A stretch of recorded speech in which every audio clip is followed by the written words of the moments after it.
Ashani, what is the best rogue deck? Blue is overrated. That is all. That is all.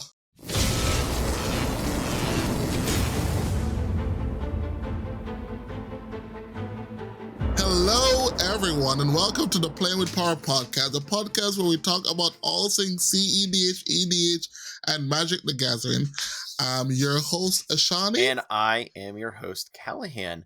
And today we are going to bring you the latest in our cEDH Theory series, Brewer's Advantage versus playing the good cards. When you're wanting to take down a cEDH pod, which should you be choosing? But first, we got to pay the bills. Our merchandise is now available in our store. We have dice, coins, playmats, tokens, sleeves, and more all available. Go to playingwithpowermtg.com and help support the channel. You can also support us on Patreon. Patrons get access to our Discord, webcam league, playdays, early access to videos, names in the credits of our show, exclusive videos, merchandise, and even the ability to be on an episode. There are tiers for everyone, so go to Patreon/playingwithpowermtg and help support the show. Also, if you're looking to sponsor the podcast, please reach out to Ryan's email, which will be in the show notes or the YouTube description or wherever you're watching this. You can find Ryan's email there. And of course, every episode we have the Patreon shout out. And on this episode, that is Tauntaun 101. Tauntaun! I don't know, that was loud and abusive, and that name brings me joy. Tauntaun. Alrighty, cool.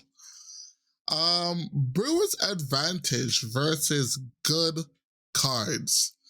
I mean, this is a topic that I believe a lot of people have talked about over the time, and on the last 6 to 8 months, there's been this new arc, these new villains that's been coming into the cEDH community about playing good cards.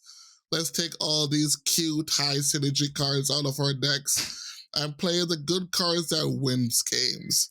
And no more of those layered win cons. No more of those layered win cons. Listen, I was also a believer in multiple layers as a Get Rug and Hulk player. I love my layers, but there's been a new sheriff in town, and a lot of people are taking up the mantle. NBC, no bad cards in the list, and yeah, is that the way to go? That's the conversation today. Is the way to go, or Brewer's Advantage? What is Brewer's Advantage, Cal? Yeah, so especially now that we've been playing more and more tournaments, and people are kind of putting more and more stakes into their competitive EDH games, people have been wondering about the idea of how much of an edge you get by bringing an unknown deck to a cEDH game or a cEDH event.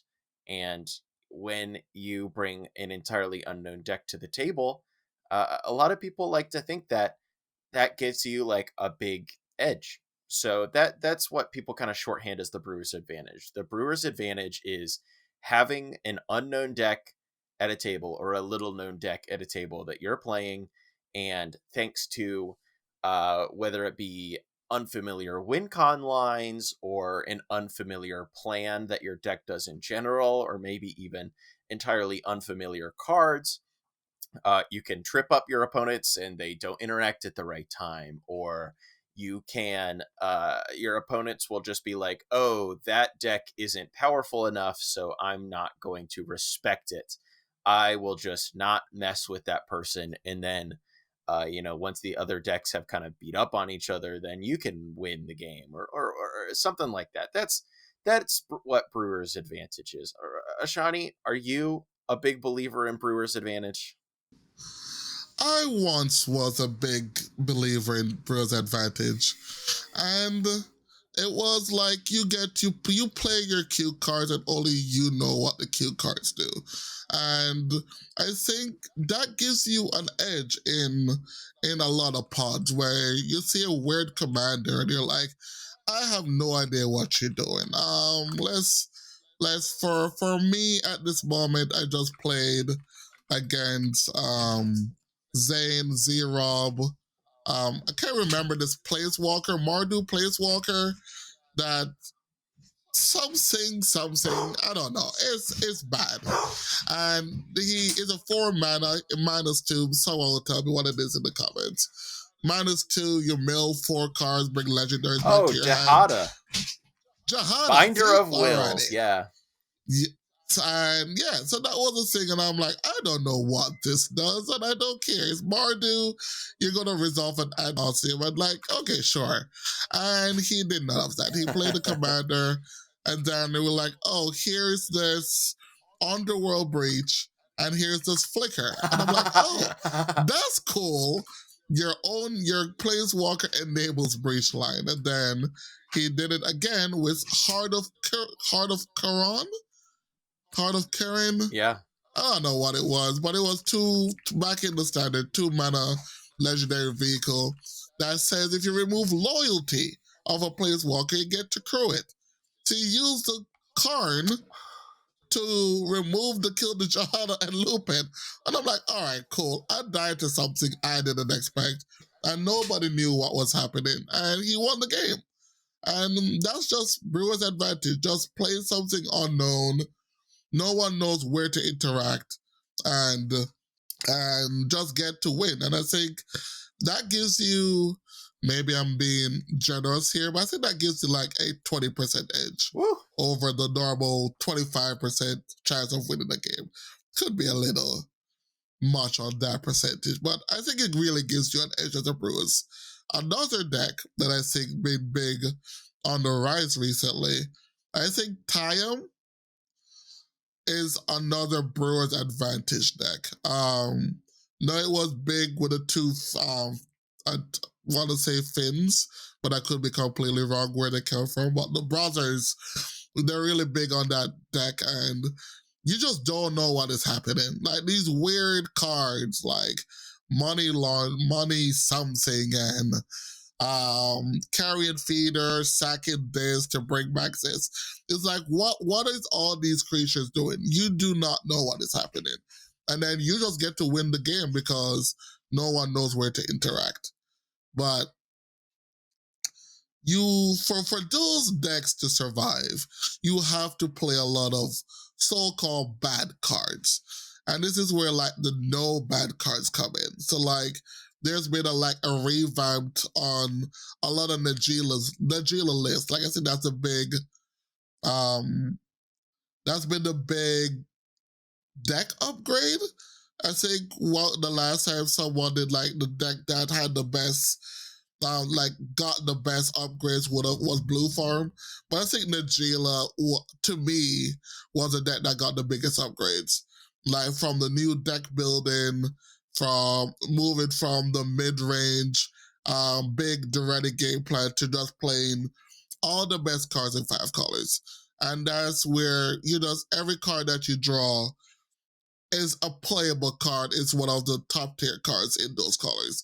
And that's where you start playing, I don't need this layered wing card. I don't need a professional face breaker to go with my dark side because of what a layering or whatever it is. So that's the argument, or that's the conversation today.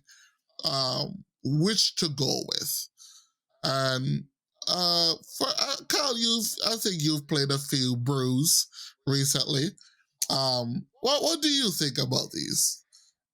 I think the 20% might be a little high of an edge, but Okay, that's fair. yeah, it's fine. But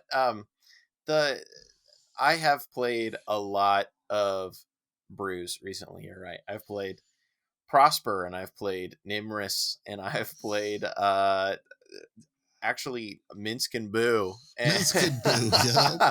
That's a brew, all right. I've been playing a lot of brews recently, and there is something every single time I've played a brew against people who haven't played against the deck before. It's always like they kind of do just ignore me. They're like, I don't care what that guy's doing. What's going on over there? Even against like good players like you, it's just like you're just kind of like, I don't care about what's going on over there. If he wins, he wins. Like, sure, bro, you played an Arbor Elf. I don't know what happens Yeah, after, and exactly. then Oh, look at this. What year is it? 2018? then the dark side come out of nowhere, like, oh, okay, yeah, this makes sense, and then it's too late. Yeah, exactly. But I do think there is I know that myself. I discount Brewer's advantage a lot, and plenty of other people discount Brewer's advantage a lot.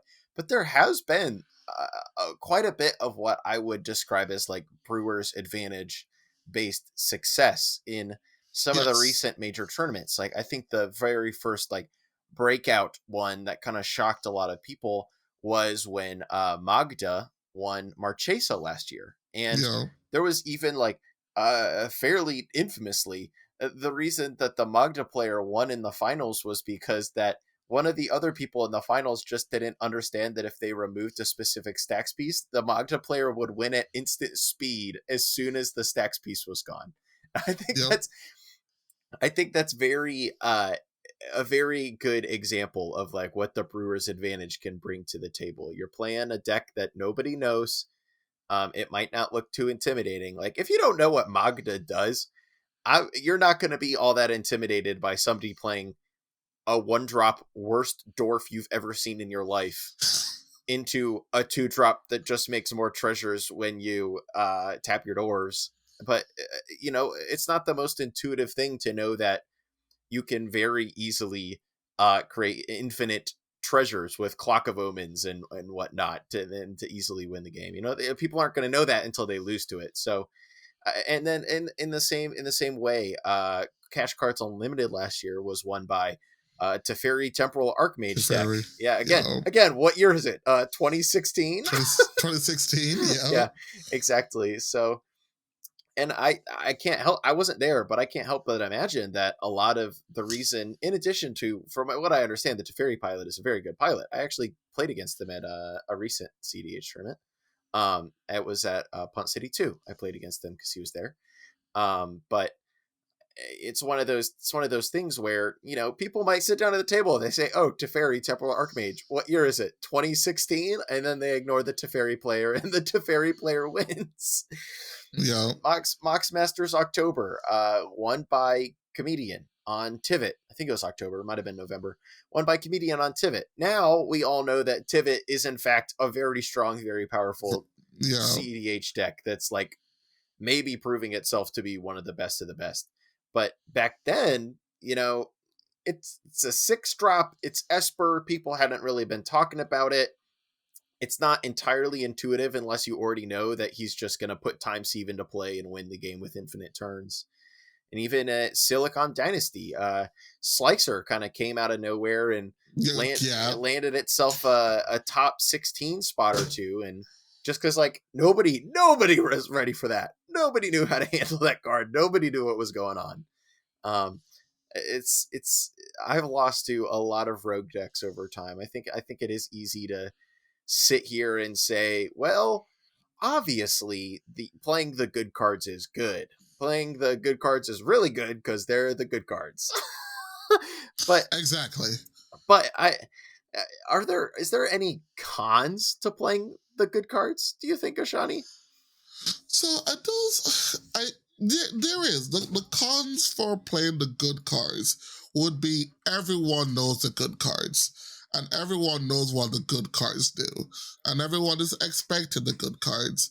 If you're playing Blue Farm or Roxai, all 7 cards in your hand to your opponents is called ad nauseum. Doesn't matter if you're tutored, you always have an ad nauseum in your hand, or a breach, or something. That is always on someone's radar, no matter what you have in hand. And that's just playing the good cards. Everyone kind of see the sequencing, they pay attention to what you have up. And they're good. If they're resolved, they normally still win the game, but you have to play with that knowledge of people are expecting this to happen versus, oh, there's a slicer on the board. Sure, it's mono red. I don't really care what you do. Okay, oh, this slicer now has a equipment that is now going to one shot the table. Oh, what are we going to do? We're about to die to slicer. And you're like, oh, well, we can't do nothing because we didn't mold to it. And that's kind of what it is.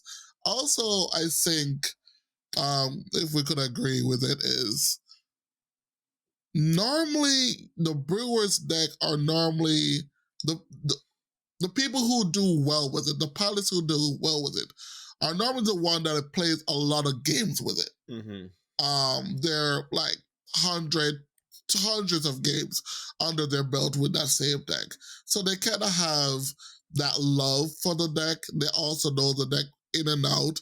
Versus, you're like, okay, what is the best deck in the meta? Sure, we'll give you 5 decks. All right, pick these 5 decks, and I'll play 10 games with it. Are you going to beat the same guy that has 100, 200 games under it? You might have a better percentage, but overall, they've known what the matchup is versus all of that. So I think Brewers' advantage has its take, but it normally goes hand in hand with the pilot who plays the most games with it. Yeah, that does make a lot of sense. I think there is a lot to be said about kind of both of those overarching points you made about playing the good cards, right?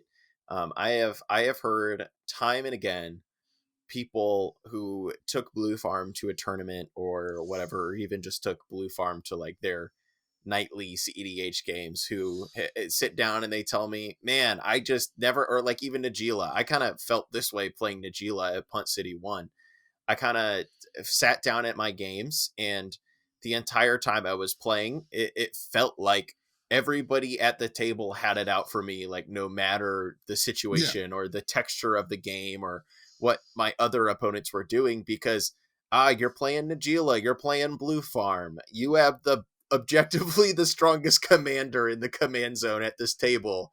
You're playing, we know you're playing outrageously strong cards. You can win at you any can win out moment. of nowhere. Yeah, Exactly. Like, oh, I'm down and out. Oops, I top decked this ad nauseum. Let's go, type of thing. And yeah, it is a very real thing, and people are, I think, very understandably afraid of that, which can, I'm sure, in addition to you not having the advantage, however large it may be, of your opponent's not respecting your deck or not fully understanding how your deck works, you also just have to deal with maybe outsized knowledge of your deck or outsized concern for how your deck works, which can probably add up to a couple percentage points lost over the course of a tournament. If yeah.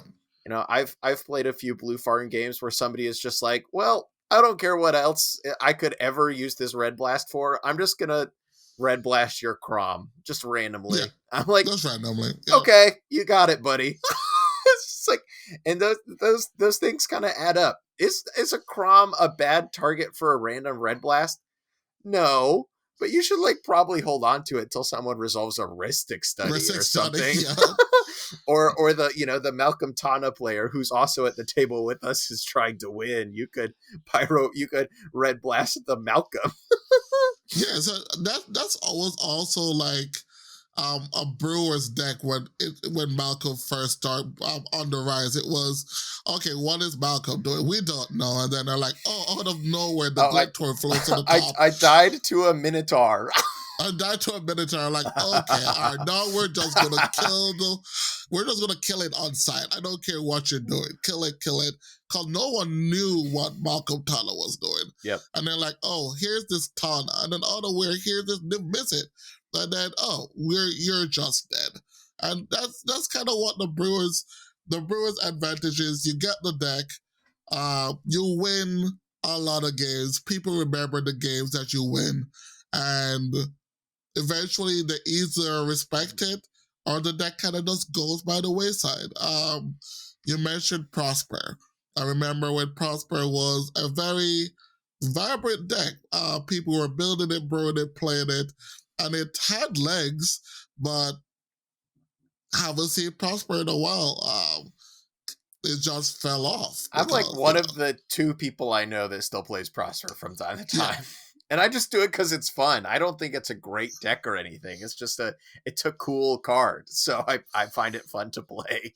Right, and that's a question. Like, is the Brewers deck ever considered a great deck? I think they're playable, and I think every deck is playable. I don't think cEDH is this box that you need to be inside the box. Anything is playable as long as you have a competitive mindset. But at the end of it, like, hey, there's communities. Like, I've known Tyam going from only 2 people playing it to now we've did a pod, casted a pod in the last box master where there was 3x Tyam in one pod. Like, what is that? Like, the Brewers deck is now, people are seeing it. People are losing to it, and they're respecting it. And now people are going to eventually figure it out. And if it has legs, it'll continue growing. That's the thing that I think with Brewers advantage. And I think maybe a lot more people should take it up. I don't know. I don't know if we're going to say we want to win a tournament, should you pick up a Brewers advantage deck? And I want to say yes, if you have the time to put the games in. If you don't have the time to learn the deck, then no. Play the decks that are established. Yeah, I certainly agree. I think if somebody came to me right now and they asked me, "Hey, should I play X deck you've never heard about?" and I at this tournament, and I look at it and it has like A plus B combos and it has a decent enough advantage engine somewhere or whatever, I'll tell him yes. And honestly, they'll probably be able to win some cEDH games. And I think I personally think that's pretty awesome.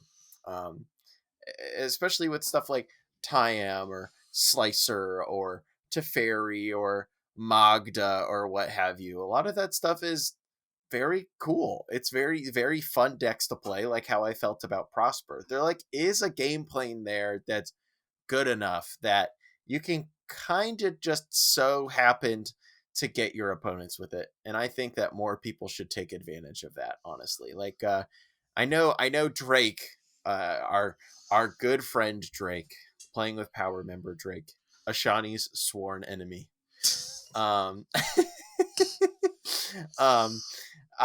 know that Drake actually kind of wanted to test this just with one event. He wanted to test this theory about like how strong Brewers advantage can be or whatnot at Punt City 2. And then at Punt City 2, rather than taking Blue Farm or a Krakashima, which he likes to play, or yeah, he took Asuka.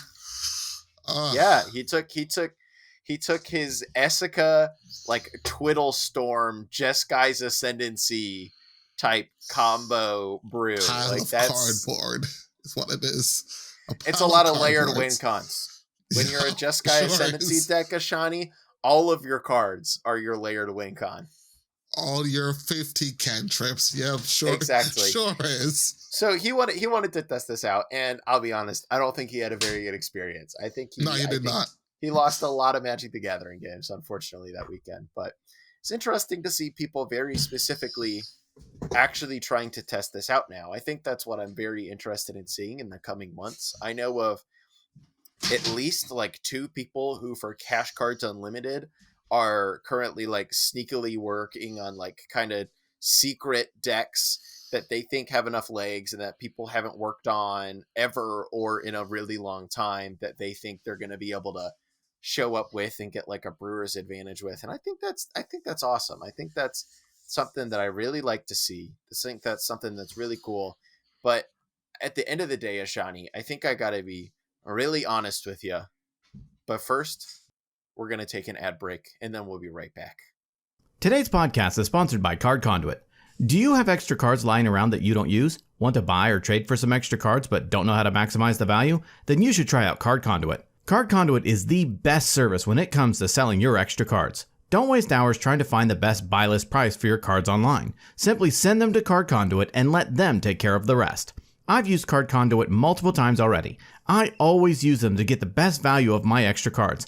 I get fair prices for my cards and they save me tons of time. They have 3 main services.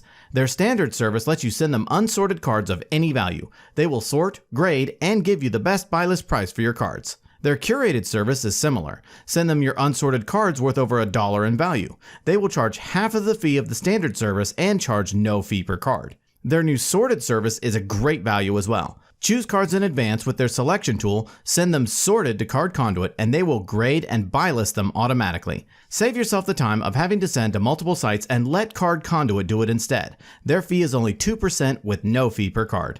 They give you the best price for your cards. They work with competitive buy listing partners, including ones not open to the public. Users get an average of 19% more for their collection than they would have from a major retail buy list, even with Card Conduit's fees. Card Conduit also optimizes buy listing for card condition as well. Since vendors have different penalties for wear and tear, Card Conduit will find the best buy list price against the specific condition of a card. So give Card Conduit a try today. If you sign up with my link in the show notes or the description, or use the promo code POWER, you'll also get 10% off their fees when you use their service.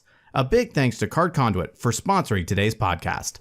All right, everybody, thank you for sitting through our ad break. And now I'm back to unleash my forbidden knowledge upon Ashani here. That knowledge, that wisdom is that I think at the end of the day, you probably should still just play the good cards, or like No. play a deck that can play the good cards in a tournament setting. If we're talking about tournament, money's on the line, we're playing with a lot of stakes, or you really care about winning in a lot of cEDH games as opposed to modifying and making a specific deck work, which I know is a big motivator for a lot of people. I get that. But if you're really trying to string together a lot of wins, the delta of power level and impact on the game, and the delta in between different cards that people choose to put in their cEDH lists is quite large. Yep. The difference in between Ad Nauseam and Arbor Elf are gargantuanly different. Granted, they play different roles, but I'm sure you get what I'm saying. Yeah. You can choose to bring a rogue deck, and I think you'll get yourself some percentage points through that. But I think especially over the long term, I think you would be better served by putting all of those games of experience that you might put into a rogue deck into mastering Nagila or Tivit or insert whatever Malcolm deck you think is actually the top tier one, or Blue Farm, or what have you. If you could spend your grinding games maximizing value out of the best cards available to you, I think that is the potential actual recipe for success that we can find here. Well, I disagree with Cal. I think you should play your rogue decks. Look. Have you seen Dargo? No one knows how Dargo wins. And because of that, everyone is winning with Dargo, the person who wants to put the time in. And it's a good deck. It's a good teamer deck. I think at the moment it's on the top of the, I think it's the best. Well, I mean, there was some data done in a few episodes where it's saying Dargo Thrasios could be the best deck in the format. And you're not wrong, because people don't know how to interact with the deck. And when people start figuring it out, you're going to have more people playing it. And the more people play it, the more people start figuring it out. And when you figure that out, then you get there. But I think at the moment, Brewers Advantage is the way to go. And keep doing it. The one thing I will say is about Brewers Advantage, don't pick it up and believe you can, like, unless you're just a great player, then maybe you should just play the best deck, whatever that is. But if you want to pick up a strategy that you enjoy, put a little time into it. I used to be the believer that, every deck you play, you gotta play 100 games on it. That 100 games is a lot, especially if you want to go outside and touch grass in any possibility. But 100 games is a lot. But maybe 50 games. Testing cards in cEDH is really hard if you're the only one building the deck or brewing the deck. So get a group of people that is willing to help you test the deck and test the strategies and test the cards and go from there. I think there's too many decks right now in the current meta that are winning at top 16s that are the our Brewers advantage. Shauna on Niv Mizzet. Niv Mizzet, I think, is even though it is a strategy that I could say is not figured out, but there's a core part of Niv Mizzet. And Shauna's putting up great results with Niv Mizzet all the time. Top 16, top 4s everywhere. What's another? We talked about it. Teferi, Magda, Slicer, Jura, anything. Goda just won amongst Masters not too long ago. Like, we're seeing it. It's all these rogue decks. People don't know what is happening. You go under the radar, you steal some games, and if you're playing really lucky or really hot on a hot streak, you'll get there. Because people don't know what is happening in the deck that you're currently have whatever tech cards in. They don't know how to do it. They don't know how to play against it. And I think that's a big advantage. You know, Ashani, I do totally see where you are coming from in that regard. I think this is kind of emblematic as to why, like, this is a discussion that still is being had all this time later. I feel like we're kind of almost like a year into the like no bad cards philosophy having like fully blossomed in sections of the brewing community, right? Where people have taken these decks that were like kind of largely the same for a long time and tore them down to their studs and said, all right, we're just shoving the good cards in instead of trying to play the layered win cons and the synergistic cards and whatnot.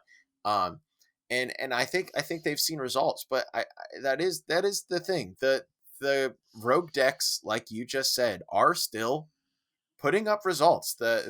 We're seeing masters of individual decks, the people who are really good at these individual decks that may not be up to snuff on power level, you could say, still take events down. Like, I would even consider, like, everybody knows what Teamer Pirates does, you know, Malcolm, Tana, everybody knows what that deck does, and not that many people play it anymore compared to what they used to. But I think that at this point, like, if I show up to an event or Vasher shows up to an event, we still have a pretty good shot of hitting top 16 playing Teamer Pirates, because it's just like, it's what we know. People have started respecting the deck again, less again, so your Malcolms die less often. You know, it's just kind of shifting back that way, and I can really feel it when I'm playing Pirates. People are just like, he doesn't have a glint horn yet, or some people that I played against in Punt City 2 didn't even know what my deck did again. I was like, this is crazy. It's like a wave. I believe it's a wave that is going on. It's the same thing. Like Getrog of my villain of a friend, Drake, made a tweet about that Getrog is a dead deck, and I'm like, listen, Getrog was once a boogeyman, and I put it back together, and people didn't even know how Getrog worked again, and I've been getting so many free wins, and I'm like, what has happened? I put this deck down because it used to die to a slice bread. It Getrog resolved, everyone was killing it with fire. And now people are like, oh, no, I don't care what you do. I'm like, this is so refreshing. I don't have to worry about people overthinking what is about to happen. And that's kind of why it's just cool to go under the radar and pick up those wins. Like, if you normally get to the top tables, like, eventually the better cards are going to show up against you and, you know, have the advantage. But hey, you did your best, you play with the big dogs, and you might get there. and I think that is worth a lot. Don't play the good decks, everyone. Play the mediocre decks. Play your well, I'm a Niv Mizzet believer, but don't play Niv Mizzet. That too much control for my liking. I like to resolve my spells. So play your Rocco. Is Rocco good? I don't know. I Rocco think advantage? I think Rocco has legs, and I think that Rocco also still fits within the Brewers' advantage thing. I think, yeah, now that I think about it, Ryan also took Rocco to Punt City too, kind of thinking about Brewers' advantage, and he also kind of had a bad time. But I think Rocco is another deck where it's just like, if they get to, what is it, 7 mana, you kind of just lose the game if you're not ready. Yeah. Yeah. Or if the dark side is big enough, it's everything. Yeah. Everything in red is like, if is dark side, listen, dark side is the problem. No, take that back. Dark side is not the problem, please. Leave dark side alone. It's the only thing I have left to Wait play a second. Corvold. I was about to say, are you speaking from the perspective of a Corvold player? Yeah, I'm like, please, leave the dark side. I didn't mean to say it's a great card. It's not overpowered. Not overpowered at all. But yeah, I think it's a way to go. Rogue decks win tournaments. That is my hot take. It might not be consistent in winning tournaments. It might show up in top 16 once every 4 appearances, but hey, it'll do the thing, I believe. You know, Ashani, that's fair. And I think that's kind of where we have to wrap it up for this episode, Ashani, because, well, we don't agree, but neither does anybody else. Exactly. So you can play the good cards. You can play the rogue decks. I think there's a lot of pros and cons for both. You can get hated out of games on your good deck, but your cards might be powerful enough to bring you through. Your mastery of your rogue deck can be good enough, even if the quote unquote power level is a little bit lower, and you can just get people when they don't respect you enough. Ashani, do you have any more thoughts about this topic as we wrap it up a little bit? About this topic, yes, I'll say again, play the rogue decks. It will help my win percentage on Eminence go up. And also, get raw, good deck. I have nothing else to say. Wait a second. You've ended the podcast by saying play the rogue decks so I can win more? I did not say that, sir. Misheard. We have found out Ashani's true motivations right at the end of the podcast. But that makes me ask you, dear listener, do you like the rogue decks? Do you have one that you commonly play? Do you have one you are personally working on right now? Or are you more of a playing the good cards enjoyer? Let us know in the comments below or on Twitter. You can find us on Twitter sometimes. I'm that guy all the time. Me sometimes. That guy. I'm on Twitter all the time. Ashani and I, if you combine our Twitter usage, we even out to using Twitter occasionally. There we go. Yes. Make sure to give the podcast a review on Spotify, Apple Podcasts, or your favorite podcast aggregator. You'd be surprised how much it helps. You can also find us on Twitter, Facebook, TikTok, Instagram, and more. Our links are in the episode notes. Well, that about wraps it up for this episode of the podcast. Tune in next time when we talk more about our favorite format and our favorite game, Magic the Gathering. Thank you so much for watching and listening, and we will see you next time.